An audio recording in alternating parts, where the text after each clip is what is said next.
আমরা পরিষ্কারভাবে মনে করি বিচার, সংস্কার, নির্বাচন এই মুহূর্তে বাংলাদেশের প্রধান জাতীয় স্বার্থ।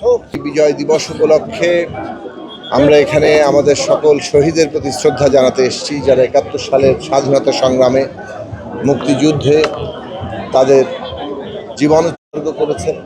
মুক্তিযুদ্ধের পরিষ্কার ঘোষিত নীতি ছিল যে এই রাষ্ট্র যেটা পত্তন হচ্ছে, এই রাষ্ট্র তার নাগরিকদের জন্য সাম্য, মানবিক মর্যাদা, সামাজিক ন্যায় বিচার প্রতিষ্ঠা করবে, এবং সেটা করতে হলে একটা গণতান্ত্রিক রাজনৈতিক ব্যবস্থা, রাষ্ট্র ব্যবস্থা আমাদের দরকার।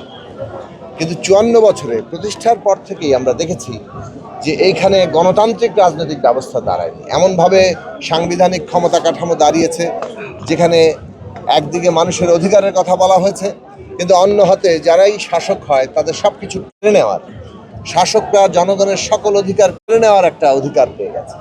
এইরকম এককেন্দ্রিক চূড়ান্ত একচেটিয়া ক্ষমতার কারণে আমাদের দেশে গণতান্ত্রিক ব্যবস্থা দাঁড়ায়নি, যার ফলে সাম্য, মানবিক মর্যাদা, সামাজিক ন্যায় বিচার তো দূরের কথা, ওই প্রতিশ্রুতির বরং উল্টো স্রোতে গত ৫৪ বছরে নানাভাবে আমরা হারতে দেখেছি। সেই কারণে আবারও ২৪-এর অভ্যুত্থান হয়েছে। এই ২৪-এ আমাদের হাজারো তরুণ প্রাণ আবারও জীবন উৎসর্গ করে ৭১ সালের ধারাবাহিকতায় সেই মানুষের যে স্বপ্ন, যেটা সত্যে পরিণত হতে পারেনি, সেই স্বপ্ন সত্য পরিণত করার জন্য আবারও তারা জীবন দিয়েছে। আজকে এই বিজয় দিবসে এসে ২৪ উত্তরকালে আমরা যখন বিজয় দিবস করছি, তখন আমাদের শহীদের ঋণ আমাদের বহন করতে হবে, এবং সেটা করতে গেলে এই দেশে বিচার, সংস্কার এবং নির্বাচন সেটাকে সফল করতে হবে। আমরা যেমন হত্যাকারীদের বিচার চাই, তেমনি বাংলাদেশ সংস্কারের মধ্য দিয়ে একটা গণতান্ত্রিক ক্ষমতা কাঠামো, একটা গণতান্ত্রিক ব্যবস্থায় যাবে, এটাই ছিল শহীদের আকাঙ্ক্ষা। আর সেই সংস্কার করতে গেলে, নতুন রাজনৈতিক বন্দোবস্ত, গণতান্ত্রিক রূপান্তর করতে গেলে আজকে বাংলাদেশের নির্বাচন অপরিহার্য।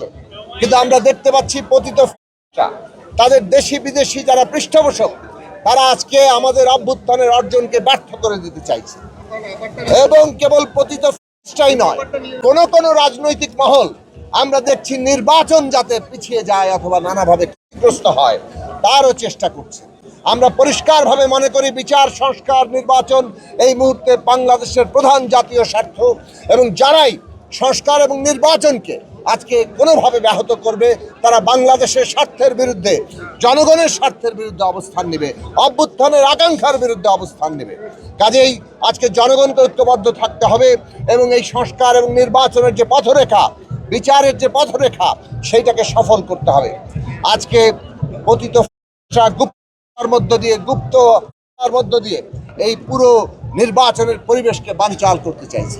যেভাবে ওসমান হাদিকে প্রকাশ্য দিবালোকে করে দেওয়া হলো পরিকল্পিতভাবে, আজকে আমাদের রাষ্ট্র, তার যে সমস্ত আইন শৃঙ্খলা বাহিনী, গোয়েন্দা সংস্থা, তাদের ব্যর্থতা স্পষ্ট হয়েছে। আমরা পরিষ্কার করে বলতে চাই, রাষ্ট্রের দায়িত্ব নিয়ে যারা দায়িত্ব অবহেলা করছেন তাদেরকে চিহ্নিত করে অবিলম্বে তাদের বিরুদ্ধে ব্যবস্থা নিতে হবে, এবং নির্বাচনের পরিবেশকে ক্ষতিগ্রস্ত করে এখন যে কোনো তৎপরতাকে আজকে কঠোরভাবে প্রতিরোধ করতে হবে, এবং বাংলাদেশের নির্বাচনকে সফল করতে হবে। সেই কারণে আমরা বলি যে এই যে আমাদের বিচার, সংস্কার, নির্বাচনের যে গণতান্ত্রিক উত্তরণের যে পথ, এখানে আমাদের ন্যূনতম জাতীয় ঐক্যমত্য দরকার। অভ্যুত্থানের শক্তিসমূহের ন্যূনতম জাতীয় ঐক্যমত্য, প্রতিযোগিতা থাকবে, কিন্তু ন্যূনতম জাতীয় ঐক্যমত্য থাকলে আমরা গণতান্ত্রিক উত্তরণ যথার্থভাবে করতে পারবো। আর না হলে এই বিরোধের ফাঁক ধরেই এই অভ্যুত্থানের অর্জনকে ব্যর্থ করা হবে।